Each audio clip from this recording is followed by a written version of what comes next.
নমস্কার সকলকে, spice of জয়ের আরেকটা নতুন এপিসোডে আপনাদেরকে স্বাগত জানাই। আজ কিন্তু আপনাদের সাথে শেয়ার করে নেব কিভাবে একদম অনুষ্ঠান বাড়ির মতো এঁচোড় চিংড়ি খুব সহজেই আপনারা বাড়িতে বানিয়ে নেবেন।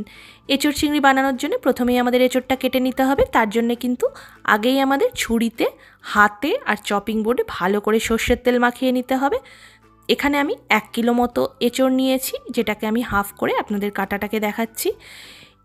এই এঁচোড়ের শিরটাকে আপনারা প্রথমেই কেটে বাদ দিয়ে দেবেন। তারপরে এঁচোড়টাকে ছোট ছোট করে টুকরো করে কিন্তু আমি আপনাদেরকে কাটাটা দেখাচ্ছি, যাতে আপনাদের সুবিধে হয় কাটতে।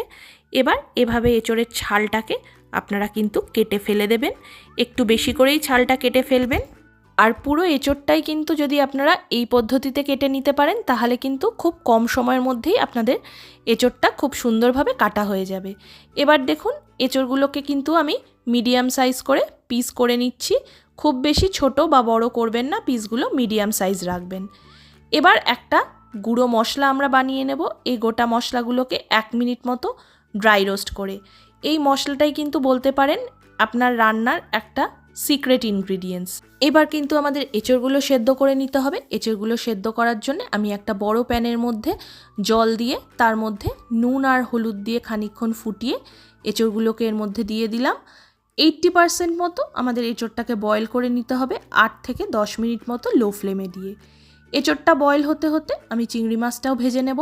চিংড়ি মাছটা ভাজার জন্য আমি খানিকটা হলুদ, লবণ আর সামান্য একটু কাশ্মীরি লঙ্কার গুঁড়ো দিয়ে চিংড়ি মাছটাকে ম্যারিনেট করে নিচ্ছি। এবার কড়াইতে 3 টেবিল স্পুন মতো তেল দিয়ে আমি চিংড়ি মাছগুলো ভেজে নেব। চিংড়ি মাছটা ভাজার সময় আমি একটু বেশি করেই তেল দিয়েছি, যাতে একবারে ওই তেলেই আমি আলু আর এঁচোড়টাও ভেজে নিতে পারি। তাহলে কিন্তু চিংড়ি মাছের ফ্লেভারটা আলু আর এঁচোড়ের মধ্যেও ঢুকে যাবে। তাই আমি সাজেস্ট করব আপনারা সবার প্রথমে চিংড়ি মাছটা ভেজে তারপরে এঁচোড় আর আলুটা ভাজবেন। আরেকটা কথা মাথায় রাখবেন, এঁচোড়গুলো আপনারা যেই মাপে কাটবেন, আলুগুলোও কিন্তু ঠিক সেই মাপেই কাটার চেষ্টা করবেন, নাহলে কিন্তু দেখতে ভালো লাগবে না। তাই যেহেতু আমি এঁচোড়টা মিডিয়াম সাইজ নিয়েছি, আলুটাও আমি মিডিয়াম সাইজ করেই কেটে নিয়েছি। এবার ওই চিংড়ি মাছ ভাজার তেলের মধ্যে দিয়েই কিন্তু আমি আলুটাকেও ভেজে নেব। 80% মতো আলুটাকে ভালো করে ভেজে নেবেন, নাহলে কিন্তু পরে সেদ্ধ হতে প্রবলেম হবে। দেখুন, আলুগুলো ভেজে আমি তুলে রাখছি একটা আলাদা পাত্রে। আর ওই তেলের মধ্যে আবারও আমি দিয়ে দিলাম এঁচোড়গুলোকে। 2 থেকে 3 মিনিট মতো মিডিয়াম টু হাই ফ্লেমে এঁচোড়গুলোকে আমি ভালো করে ভেজে একটা আলাদা পাত্রে তুলে রেখে ওই ভাজা তেলের মধ্যেই দিয়ে দেব সামান্য একটু জিরে, 2 থেকে 3টে এলাচ, 2টো লবঙ্গ, একটু দারচিনি আর একটা তেজপাতা ফোড়নে।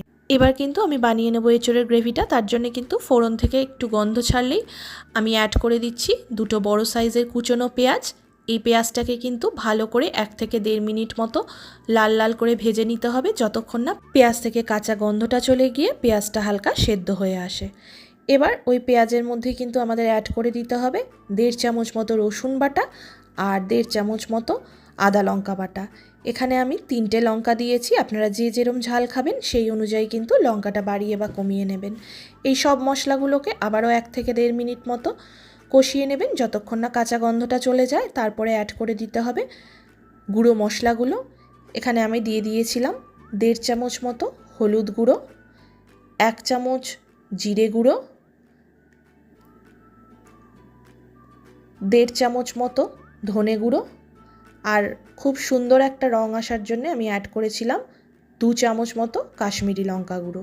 এই সব মশলা দিয়ে ভালো করে একবার মিক্সড করে নিয়ে এখানে আমি দিয়ে দেব 2টো বড় টমেটো বাটা। টমেটো বাটাটা দিয়ে মশলাটাকে আবারও খানিকক্ষণ কষিয়ে নেবেন, যতক্ষণ না মশলা থেকে তেল ছাড়ছে।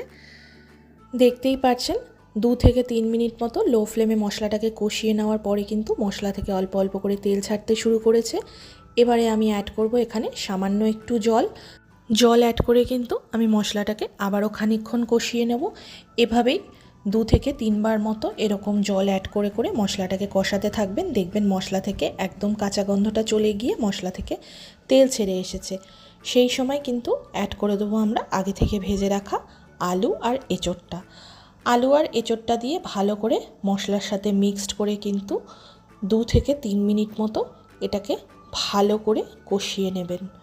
দেখুন, আমি কিন্তু খুব ভালো করে মশলাটাকে কষিয়ে নিয়ে এবার এটাকে 2 মিনিট মতো ঢাকা দিয়ে রান্না করে নেব। তাহলে কিন্তু এঁচোড়ের ফ্লেভারটা খুব সুন্দরভাবে গ্রেভির মধ্যে ঢুকে যাবে। এবারে এঁচোড়টা আর আলুটা একটু ভালোভাবে সেদ্ধ হওয়ার জন্য আমি এর মধ্যে অ্যাড করে দিলাম 2 কাপ মতো গরম জল। আর আগে থেকে ভেজে রাখা চিংড়িগুলোও আমরা এই সময় অ্যাড করে দেব। সব কিছুকে ভালো করে একবার মিক্সড করে নিয়ে 3 থেকে 4 মিনিট মতো এটাকে লো ফ্লেমে দিয়ে কিন্তু আমরা কুক করে নেব। আর যেহেতু এঁচোড় আর আলু দুটোই আগে থেকে আমাদের বয়েল করা আছে আর ভাজা আছে, সেই জন্য খুব বেশি জল দিয়ে আমাদের সেদ্ধ করার কিন্তু প্রয়োজন নেই। দেখতেই পাচ্ছেন আমার এঁচোড় থেকে কি সুন্দর কালার এসেছে। এবার আমি অ্যাড করে দেবো কিন্তু স্বাদ মতো নুন আর চিনি। এই সময় আপনারা নুন চিনিটা দেখে নেবেন। নুন আর চিনিটাকে আমি ভালোভাবে মিশিয়ে নিয়ে এটাকে 1.5 থেকে 2 মিনিট মতো কুক করে নিয়ে এর মধ্যে মিশিয়ে দেব প্রথমে বানিয়ে রাখা সেই সিক্রেট মশলাটা। এই মশলাটাই কিন্তু আপনার রান্নার মধ্যে এনে দেবে একদম একটা অনুষ্ঠান বাড়ির ফ্লেভার। আর এই সময় কিন্তু ওই সিক্রেট মশলার সাথে আমি দিয়ে দিয়েছিলাম 1 চামচ গরম মশলা গুঁড়ো।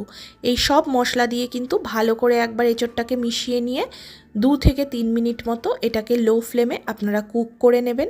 তাহলেই কিন্তু একদম বিয়েবাড়ির মতো বা অনুষ্ঠান বাড়ির মতো এঁচোড় চিংড়ি আপনাদের রেডি হয়ে যাবে। দেখুন কতটা সুন্দর কালার এসেছে এঁচোড় চিংড়ির থেকে, আর একদম কিন্তু চারিদিক থেকে তেলও বেরিয়ে গিয়েছে। খেতে কিন্তু একদম বিয়েবাড়ির মতোই হয়েছিল। নামানোর আগে শুধু আপনারা টেস্টটাকে আরও এনহ্যান্স করার জন্য 1 চামচ ঘি অ্যাড করে দেবেন। ব্যাস, এঁচোড় চিংড়ি কিন্তু একদম রেডি টু সার্ভ। আপনারা কিন্তু অতি অবশ্যই বাড়িতে এইভাবে রেসিপিটা একবার ট্রাই করে দেখুন। আশা করি আপনাদের খুবই ভালো লাগবে। আর ভালো লাগলে কিন্তু লাইক, শেয়ার আর সাবস্ক্রাইব করে পাশে থাকার অনুরোধ রইল। নমস্কার।